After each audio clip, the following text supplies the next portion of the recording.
முன்னோர்கள் ஆராய்ச்சி செய்து இந்த உலகத்துல இந்த பிரபஞ்சத்திலிருந்து எடுத்த கர்மவினை தீர்க்கக்கூடிய மூல மந்திரம். நீங்க கோவில்ல போய் விளக்கேத்துறதா இருந்தா இந்த மந்திரத்தை ஒரு முறை சொல்லுங்க.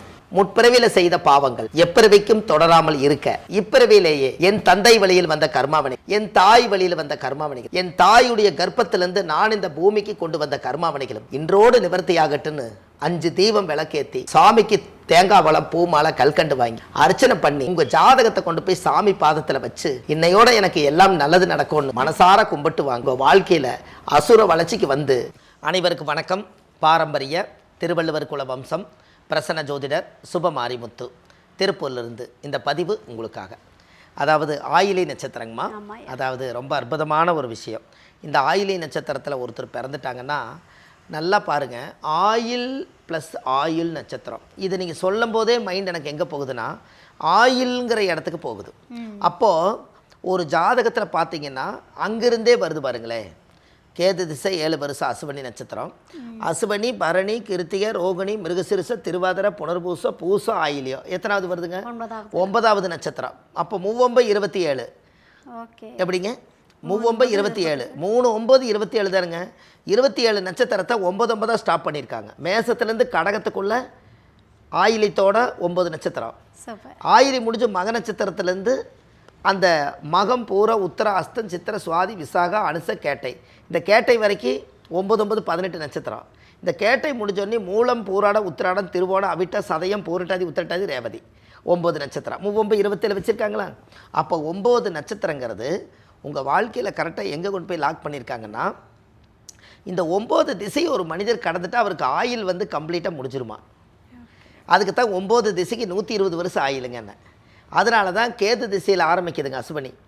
இப்போ கேது 7 வருஷம், சுக்கிரன் ஒரு 20 வருஷம், சூரியன் ஒரு 6 வருஷம், சந்திரன் ஒரு 10 வருஷம், செவ்வாய் ஒரு 7 வருஷம், ராகு ஒரு 18 வருஷம், குரு ஒரு 16 வருஷம், சனி 19 வருஷம், புதன் 17 வருஷம். கரெக்டாக 120ங்க. இந்த 120ங்கிறது எங்கே வந்து நிற்கிதுன்னா, மேசம் 30 ராசி 30 டிகிரி, ரிஷபம் 60 டிகிரி, மிதுனம் 90 டிகிரி, கடகம் 120 டிகிரி. அதனால் 120 வயசை கொண்டு வந்து ஆயிலத்தில் வச்சாங்க. அதனால் ஆயில் 120ன்னு வச்சாங்க. ஆயிலும் ப்ளஸ் ஆயிலியமும் கேட்டிங்க இல்லையா? பாருங்கள் இப்படி அந்த இந்த கால்குலேஷன் எல்லாம் அந்த காலத்தில் எப்படியெல்லாம் கொண்டு வந்திருக்காங்க பாருங்கள். இதெல்லாம் நம்மளுக்கு கேட்குறக்கே ஒரு அற்புதமாக இருக்குது இல்லைங்களா? இதெல்லாம் வந்து ஜனங்களுக்கு வந்து கரெக்டாக போய் சேரணுங்க. ஜோதிடம் என்பது சயின்ஸு. அதை விரிவாக்கமாக சொல்லிட்டாங்கன்னா ஓ சயின்ஸில் இவ்வளோ ரகசியம் இருக்கா அப்படின்னு. அப்போ இவர் ஆயிலி நட்சத்திரத்தில் பிறந்தால் இவர் புதன் திசையில் தான் பிறப்பார். இந்த புதனுடைய திசை யாருன்னு கேட்டிங்கன்னா தாய் மாமன். புதனுடைய திசை மாமன். அதாவது புதன் திசை என்பது 17 வருஷம் புதன் திசைங்க. இந்த ஆயிலி நட்சத்திரத்தில் ஒருத்தர் பிறந்தாங்கன்னா ஆதிகேசவன் பிறந்த நட்சத்திரம் ஆயிலியம். 2 பாம்புகளும் பின்னி பிணைஞ்சு இருக்குது இல்லைங்களா, அதுதான் ஆயிலியம். ஆயிலி நட்சத்திரக்காரன் வந்து ஒரு வீட்டில் கொண்டு வந்து வச்சாலே கணவன் மனைவி பிரிஞ்சவங்க சேர்ந்துருவாங்களாம். அதான் ஆண் நாகம் பெண் நாகம் பின்னி பிணைஞ்சு பர்த்திலே இருக்குதுங்களே. அதனால் ஆயிலி நட்சத்திரக்கார வீட்டில் வந்து ஒரு குடும்பம் சேருமா. ஆயிலியம் என்பது அம்மிக்கல்லுங்க. ஆயிலி நட்சத்திரம் என்பது அம்மிக்கல். அந்த காலத்தில் லோகோ வச்சாங்க இல்லைங்களா, அது அம்மிக்கல். ஆயிலியம் என்பது குப்பை மேனி. குப்பை மேனி. குப்பை மேனி தலை பார்த்துருக்கீங்க? ஆயிலியம் குப்பைமேடு. என்னங்க ஆயிலியம்னா குப்பைமேடு. இந்த ஆயிலி நட்சத்திரத்தில் பிறந்துக்கிறவங்களுக்கு குப்பை சேர்ந்துக்கிட்டே இருக்குங்களா. வெறும் கால் தான் சுற்றி வர, ஒன்றுமே இருக்காது, ஆனால் குப்பை சேரும். அதனால தான் குப்பை மேடுன்னு வச்சாங்க. அவர் பார்த்தீங்கன்னா சுருங்கின துணி தான் போடுவாருங்க. அவர் விசேஷத்துக்கு போகும்போது அந்த துணி வந்து பார்த்திங்கன்னா அந்த நேரம் தான் அவர் தேய்ச்சி போட்டு போவாராம். ஏன்னா ஆயிலியம் என்பது பாம்பு வந்து சுருண்டு படுத்துக்குது இல்லைங்களா. அதனால் அந்த நேரத்தில் அந்த சட்டையை சுருட்டி வச்சுருப்பாங்க. தேய்க்கிறதுக்கு அந்த எண்ணம் வராது. எப்போ விசேஷம் வருதோ அப்போ தேய்க்க போவார். அரைகுறைய தேய்ச்சி சுருக்கோட தான் போவாரா. அதான் ஆயிலியம்னு சொன்னாங்க. அப்போ ஆயிலி நட்சத்திரத்தில் ஒருத்தர் பிறந்துட்டா ஆயிலி நட்சத்திரக்காரு பாம்பை பார்த்தாங்கன்னா அன்றைக்கி அந்த பாம்பே இறந்துருமா. அது தெரியும் இல்லைங்களா உங்களுக்கு என்னென்னு? ஆயிலி நட்சத்திரம் வந்து கருடாழ்வாருடைய நட்சத்திரம். இந்த கருட பாம்பு அன்றைக்கி பார்த்துட்டு அது நிலைமை என்னங்க? என்னங்கம்மா? அதுதான் அந்த காலத்தில் கேள்வி. பரமசிவன் கழுத்திலிருந்து பாம்பு கேட்டது கருடா சவிக்கியமான். அது என்ன சொல்லுச்சுங்க? இருக்கும் இடத்தில் இருந்து விட்டால் எல்லாம் சவிக்குமே. என்னங்க அது எங்கே இருக்கணுமோ அங்கே இருந்துட்டால் பரவாயில்ல, இல்லைன்னா அது மாட்டிக்கும் இல்லைங்களா. அதனால் வந்து பரமசிவனுடைய கழுத்தில் இருந்து தான் பாம்பு கேட்டுச்சுங்க. பரமசிவன் கழுத்திலிருந்து பாம்பு கேட்டதுனால அது இருக்கும் இடத்தில் இருந்து விட்டால் எல்லாம் சவிக்குமேன்றுச்சுங்க. அது கீழே இறங்கி வந்து சொல்லலையல்ல, அவருடைய பவரில் இருந்ததுனால பாம்பு கேட்டிருக்குது. அதுக்கு அது பதில் சொல்லியிருக்குது, இருக்கும் இடத்தில் இருந்து விட்டால் எல்லாம் சவிக்குமே. அது வங்குக்குள்ளேயே இருந்திருந்தா அது சவிக்கியமாக இருக்குமா. வங்க விட்டு வெளியே வந்தால் உன் நிலைமை என்னன்னு கேட்குதுங்கன்னு கருட. என்னங்கம்மா புரியுது. அது எவ்வளவு நாசுக்கான வார்த்தைகளை வச்சுருக்காங்க பாருங்க முன்னோர்கள். கண்டிப்பாக. ஆமாம். அப்போது ஆயிலி நட்சத்திரம் பாம்பை பார்த்தா இறந்துரும்னா அதனால தான் ஆயிலி நட்சத்திரக்கார் வந்து பாம்பு பண்ணைக்கு போனீங்கன்னா பாம்பு உடம்பு சரியில்லாமல் ஆயிருங்கன்னு. அதான் இவங்களோட பார்வைப்பட்டா, கருடனுடைய பார்வைப்பட்டா அசுர பார்வை இல்லையா, அதனால பாம்பு பண்ணைக்கு போகாதீங்கன்னு நான் யூடியூப்பில் சொல்லியிருக்கேன். அது நிம்மதியாக வாழணும். இவங்களோட பவர் அப்பையா ஆயிலி நட்சத்திரம் வந்து கருடாழ்வார் 100 அடி உயரத்துலேருந்து தண்ணிக்குள்ளே முங்குது. ஒரு மீனவே தூக்கிட்டு போகுதுன்னா எவ்வளவு சார்பான கண் பார்வை இருந்தால் சார்பாக அந்த மீனுக்கிற இடத்துக்கு இது போகுங்கன்னு சொல்கிறேன். கண்டிப்பாக. நம்ம தண்ணிக்குள்ளே நாமளும் நின்று பார்க்குற மீன் கண்ணுக்கு தெரியல, அதுக்கு எப்படி தெரியுதுங்கன்னு கேட்குறேன். கருகருன்னு இருக்குதுங்க தண்ணி, அந்த கண்ணு தண்ணி பார்த்தா மீன் அதுக்கு அடியில் இருக்கிறது நம்மளுக்கு தெரியல, ஆனால் அதுக்கு எப்படி தெரியுதுங்கன்னு. அப்போது நம்மளோட கண்களை விட அதுக்கு சார்பான மூளை இல்லைங்கன்னு. அதனால் அந்த ஆயிலி நட்சத்திரத்துக்கு கண் பார்வை பலம். அவங்களுடைய பார்வை பட்டுச்சுன்னா பாம்புக்கும் கூட கண்டம் உண்டு அப்படின்னா பார்த்துக்குங்களேன். அதனால தான் இந்த ராகுகேது தோஷம் இருக்கிறவங்களுக்கு, இந்த ராகுகேது தோஷமெல்லாம் இருக்கிறவங்க இந்த ஆயிலி நட்சத்திரத்தில் பிறந்தாங்கன்னா அந்த ஆதிகேசவன் கோயிலுக்கு போயிட்டு வரணும். கருடாழ்வார் திருச்சியில் பெரிய திருவடி, பெரியாள் திருவடி, கருடாழ்வார் அங்கே இருக்குதுங்க. உலகத்திலேயே பெரிய கருடாழ்வார் வந்து அங்கே தான் ஒரு இவ்வளோ வீட்டு உயரத்துக்கு இருக்குதுங்க கருடாழ்வார். நீங்கள் பார்த்துருக்க மாட்டீங்க, பார்த்துருக்கீங்க? திருச்சியிலிங்க. அந்த கோயிலுக்கு பெரிய திருவடின்னு சொல்லுவாங்க கருடாழ்வார். திருச்சியில் இருக்கக்கூடிய ஸ்ரீரங்கநாதர் கோயிலுக்குள்ளே தான் அத்தச்சோடு கருடாழ்வார் இருக்குதுங்க. அது வந்து ஆயிலி நட்சத்திரக்கார் போய் அதை வணங்கிட்டு வந்தாங்கன்னா இந்த பாம்புடைய சாபம் அவங்களுக்கு வராதான். அப்போ பாருங்கள், இவங்களுக்கு அவங்களுக்கு ஒரு தொடர்பு இருக்குதுங்களா? ரைட்டு. ஆயிலி நட்சத்திரம் வந்து கருடாழ்வாருடைய நட்சத்திரம். அப்போ ஆயிலியத்தில் வந்து ஒரு ஜாதகர் பிறந்தாச்சுன்னு சொன்னால் ஆயிலி நட்சத்திரம் மாமியாருக்கு ஆகாது, மாமனாருக்கு மாமியாவுக்கு ஆகாதும்பாங்க. இது என்ன லாஜிக்குங்க? ஆயிலி நட்சத்திரத்தில் பிறந்தால் மாமியாவுக்கு ஆகாதுன்ட்டாங்க. இது நல்லா நம்ம தெரிஞ்சுக்கணும் இல்லைங்களா? ஆயிலி நட்சத்திரம் வந்து கடகராசி. கடகராசி. இந்த கடகத்துக்கு அதிபதி யாருன்னா சந்திரன். இந்த சந்திரன் எந்த ராசியில் உச்சமாவார்னா சுக்கிர வீட்டில் உச்சமாவார். அப்போ இந்த சுக்கிர வீட்டில் உச்சமாக இருக்கிறனால என்ன போச்சுன்னா சுக்கிரனுக்கு சந்திரனுக்கு பகை. அதனால் இப்போ புதுசாக கல்யாணம் பண்ணிட்டு வந்தவங்க எப்படி சாவி கொத்த உன்னை நம்பி கொடுக்கட்டும், நான் காலங்காலமாக என் மகனை வளர்த்தி வாழும் பண்ணி நான் இன்றைக்கி நல்லா உட்காந்துருக்கேன், நான் நிர்வாகம் பண்ணுறேன்னு என்ற சாவி கொத்த பிடுங்கிட்டு என்னை நடுரோட்டில் விட போகிறேன், நீ நான் இருக்க வரைக்கும் தரமாட்டேன். இதுக்கு பேர் தான் ஆயிலி நட்சத்திரம் மாமியாளுக்கு ஆகாதுன்னு வச்சாங்க. Okay okay. அப்போ இவங்க கேட்காம விட்டுட்டா பிரச்சனையே இல்லை. அவங்க இருக்க வரைக்கும் இருந்து போட்டு வாழ்ந்து போட்டு கடைசியில் கொடுக்கத்தான் போகிறாங்க. இதை போய் கேட்க போய் தான் பிரச்சனை வந்துருச்சுங்க என்ன. அதனால தான் ஆயிலி மாமியாக்காகாதவங்க, வேறு கான்செப்டெல்லாம் ஒன்றும் இல்லை. ஆமாம். அப்போ இந்த ஆயிலி நட்சத்திரம் வந்து அவங்க ஜாதகத்துக்கு பவர்ஃபுல்லான நட்சத்திரம். இந்த ஜாதகத்தில் அவங்க பிறக்கும் போது புதன் திசையில் அவர் பிறந்தார். அப்போ 17 வருஷம்னா 8 8 16 8 வருதுங்க. 8 வருஷம் 6 மாதம் வருது. எதுங்க? புதன் திசை. இந்த புதன் திசை 8 வருஷம் 6 மாதம் வந்தால் அப்போ கேது ஒரு 7 வருஷம். அப்போ 8 7 15. அதுக்கு அடுத்தது சுக்கிர திசை ஒரு 20 வருஷம். அப்படின்னா பாருங்கள், 15 வயசுக்கு மேலே சுக்கிர 20 வயசுக்கு வரைக்குது.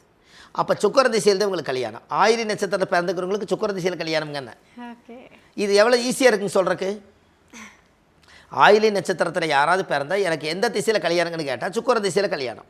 இப்போ கூட நீங்கள் ஜாதகத்தை எடுத்து பார்த்தீங்கன்னா ஒரு பேனாவை எடுத்து நோட்டு எடுத்து கணக்கு போட்டு பார்த்தீங்கன்னா சுக்கிர திசை வந்தோடனே உங்களுக்கு கல்யாணம் பண்ணியிருப்பாங்க. அப்போ 3ஆம் திசை வருதுங்களா, ஆயிலியம்னா புதன் கேது சுக்கிரன், 3வது திசையில் கல்யாணம். அப்போ வந்து கிட்டத்தட்ட பார்த்தீங்கன்னா ஆயிலி நட்சத்திரத்துக்கு புதனில் 8 8 8 வருஷம். அதுக்கடுத்து கேது ஒரு 7 15, சுக்கிரன் ஒரு 20 35, சூரியன் ஒரு 6 35 ஒரு 40 41, சந்திரன் ஒரு 10 51, செவ்வாய் ஒரு 7 57. ராகு திசையில் ரிட்டையர்டுங்க அவர். என்னங்க? ராகு திசையில் அவர் ரிட்டையர்டு. அப்போது புதன் முடிஞ்சு கேது முடிஞ்சு சுக்கிரன் முடிஞ்சு சூரியன் முடிஞ்சு சந்திரன் முடிஞ்சு செவ்வாய் முடிஞ்சு ராகு 7ஆம் திசை வந்தால் தான் அவர் ரிட்டையர்ட் ஆகிறாருங்கன்னு. கொஞ்சம் கொஞ்சமாக திசைகள் வந்து கம்மியாக இருக்கிறதும் இருக்கும். அப்போ அவருக்கு ராகு திசையில் தான் அவர் ரிட்டையர்ட் ஆகிறாரு. அப்போ இவருக்கு என்ன அப்படின்னு கேட்டிங்கன்னா 55 வயசுக்கு மேலே அவருக்கு ராகு திசை அவருக்கு வாழ்க்கையில் ஒரு ஓய்வான காலம். அப்போ பாருங்கள், அவங்களுடைய வாழ்க்கையில் நம்மளுடைய இனி நம்ம என்ன தெரிஞ்சுக்கணும், 35 வயசுக்குள்ளே சுக்கிர திசை, அதுக்கடுத்து சூரியனும் சந்திரனும் செவ்வாயும் 6, 7, 13. அப்போ என்னென்னா இந்த சூரியன் சந்திர செவ்வாய் எல்லாமே இவர் நல்லா சம்பாரித்து குழந்தைகளையெல்லாம் வளர்த்தி வாழும் பண்ணி இவங்களுக்கு செய்ய வேண்டியது எல்லாத்தையும் முறைப்படி செய்துட்டு எல்லாம் கடைசியில் ராகு திசையில் ரிட்டையர்ட் ஆகினார்னா இந்த ஆயிலி நட்சத்திரக்கார் கடைசி காலத்தில் ஒரு கோயிலில் போய் அமைதியாக உட்காருவார், ஒரு ஆன்மீகத்தை கடைப்பிடிப்பார், அந்த கோயிலில் ஒரு அரங்காவலராக இருப்பார், புண்ணியத்தை நிறைய சேர்த்து வச்சு குழந்தைகளுக்கு கொடுக்கணும்னு நினைப்பார், ஒரு கோயில் கட்டி கும்பாபிஷேகம் பண்ணுவார். இது எல்லாமே ஆயிலியும் பண்ணும். அப்போ பார்த்துக்குங்க, அவங்க முன்னோர்களுடைய வாழ்க்கையில் புண்ணியம் செய்வதற்கே புண்ணியம் செய்திருக்க வேண்டும். கண்டிப்பாக. என்னங்க? கண்டிப்பாக. புண்ணியம் செய்வதற்கே புண்ணியம் செய்திருக்க வேண்டும். அப்படின்னு என்னங்க, ஒரு வசதி இல்லாதவர் கோயில் வாசலில் உட்காந்துக்கிறாரு, அவருக்கு ஒரு சாப்பாடு வாங்கி கொண்டு போய் கொடுக்குறீங்க. ஒரு வேளை அவர் பசியோடு இருக்கிறாருன்னு நினச்சி கொண்டு போய் சாப்பாடு கொடுக்குறீங்க. இல்லைம்மா நான் இப்போ தான் சாப்பிட்டேன்னு சொல்லிடுறாரு. ஆனால் நீங்கள் புண்ணியம் வேணும்னு தான் போனீங்க, ஆனால் உங்களுக்கு புண்ணியம் கிடைக்கல. அவர் சாப்பிட்ருந்தா புண்ணியம் கிடைக்கி. அப்போ அதை வாங்கிறதுக்கு ஒரு புண்ணியம் பண்ணியிருக்கணுமல்ல. அப்போ புண்ணியம் செய்வதற்கே புண்ணியம் செய்திருக்க வேண்டும். கரெக்டு தானேங்க? அப்படின்னா பாருங்கள், அப்போது பணம் இருந்தால் உங்களுக்கே தெரியாது, பணம் இல்லாவிட்டால் உங்களை யாருக்குமே தெரியாது. இந்த உலகம் அது. கரெக்டு தானேங்க? பணமும் கொஞ்சம் வேணும், புண்ணியமும் கொஞ்சம் வேணும். அப்போ பணம் 10 செய்யும், அதை பத்திரமா வைத்திருந்தால் புண்ணியமும் செய்யும். என்னங்கம்மா? நம்ம ஒரே நாள் பணம் இருக்குதுன்னு சொல்லி எதில் வேணாலும் ஆடம்பரத்தை போட்டுடலாம். ஆனால் புண்ணிய காரியம் நிறையா இருக்குது, அதில் போட்டோம்னா நம்மளுக்கு பின்னாடி வந்து 2 மடங்கு வருங்க. கண்டிப்பாக நம்ம ஏதோ ஒரு தர்மம் செஞ்சால் அந்த தர்மம் வந்து தர்மங்கள் செய்ய செய்ய கர்மங்கள் குறையுமா தீரும்னு எந்த புக்கிலும் எழுதலை. என்னங்க, நாமளே இந்த புத்தகம் எழுதியிருக்கிறோம், தர்மங்கள் செய்ய செய்ய கர்மங்கள் குறையுமா தீரும்னு எந்த புக்கிலும் இல்லைங்களா? அப்போ முற்பிறவி கடனும் இந்த பிறவி கடனும் நம்ம தெரிஞ்சே செய்த கடன் 3 வழியில் தான் கர்மம் உள்ளே வருதுங்க. எவ்வளவோ ஞானிகள் எல்லாம் புக்கையும் படித்து பார்த்தா கடைசியில் 3 வழியில் தான் கர்மம் உள்ளே வருது. அதுக்கு தான் நான் அந்த பாட்டு எழுதினேன். முற்பிறவியில் செய்த பாவங்கள் எப்பிறவிக்கும் தொடராமல் இருக்க இப்பிறவிலேயே என் தந்தை வழியில் வந்த கர்மாவினைகளும் என் தாய் வழியில் வந்த கர்மாவினைகளும் என் தாயுடைய கர்ப்பத்திலேருந்து நான் இந்த பூமிக்கு கொண்டு வந்த கர்மாவினைகளும் இன்றோடு நிவர்த்தி ஆகட்டுன்னு விளக்கு போடுங்க, கொஞ்சம் கர்மா குறையும்னு சொன்னோம். தீரும்னு இல்லைங்க, குறையும். இதில் என்ன ஏன் குறையணும் அப்படின்னு கேட்டிங்கன்னா, இது என்ன காரணம் அப்படின்னு கேட்டால், இந்த தர்மங்கள் வந்து இந்த குறையிறதுக்காக நம்மளுக்கு என்ன ஒரு முற்பிறவி கடன்னா, பிறக்கும்போது கடவுள் வந்து நம்மளுக்கு போன ஜென்மத்தில் நம்ம எதோட விட்டுட்டு வந்தோமோ அந்த கர்மா ஒன்று கரெக்டுங்களா? போன ஜென்மத்தில் நம்ம ஏதோ ஒரு பிறவி எடுத்திருப்போம். அப்போ கடவுள் என்ன பண்ணுறாரு, இந்த ஆன்மாவை படைச்ச கடவுளுக்கு தெரியும் இந்த பிறவி எடுத்து வரும்போது இந்த கர்மாவை ஜாயின் பண்ணி விடுவார். 1. அப்போ பிறவி கர்மா 1. கரெக்டுங்களாம்மா? கடவுள் கொடுத்த கர்மா 1, நம்ம பிறக்கும்போதே கொண்டு வந்த கர்மா 1 இருக்கும் இல்லைங்களா, அது 1. 2, நாம் தெரிஞ்சே செய்த கர்மா 1 இருக்குது இல்லைங்களா. இது தப்பு இது ரைட்டுன்னு தெரிஞ்சு நம்ம ஒரு கர்மாவை எடுத்துக்கிறோம் இல்லையா, இது மொத்தம் 3 கர்மா சேர்ந்ததாக ஊழ்வினை கர்மா. இந்த கர்மாவை செஞ்சும் போட்டு குறைக்கிறதுக்கு பரிகாரமும் என்னென்னு கேட்டால், தர்ம தானம் பண்ணி பிறக்கும்போது புனித பாவாத்மாவாக பிறந்திருந்தாலும் கூட இந்த உலகத்தில் போகும்போது புனிதாத்மாவாக போனால் இந்த புண்ணியம் கிடைக்குங்கிறக்காக ஆன்மாவை புனிதமான ஆன்மான்னு சொன்னாங்க. இதை நம்ம யார் இதை கடைப்பிடிச்சி செய்கிறாங்களோ அவங்களுக்கு அந்த மகுடம். என்னங்கம்மா? அப்படித்தான் இந்த ஆயிலி நட்சத்திரம் புண்ணியம் செஞ்சு தர்மங்கள் செஞ்சு தானங்கள் செஞ்சு தான் பாவத்தை குறைக்க முடியுமா. அப்போ தான் அவங்க பிள்ளைகள் எல்லாம் நல்லா இருப்பாங்களா. இதை நம்ம கரெக்டாக செய்தாலே போதும், வாழ்க்கை ஒரு பெரிய மாற்றத்துக்கு வரும். இதுக்கு ஒரு ஆயிலி நட்சத்திரத்துக்கு ஒரு கோயில் ஒன்று கொடுக்குறேங்க.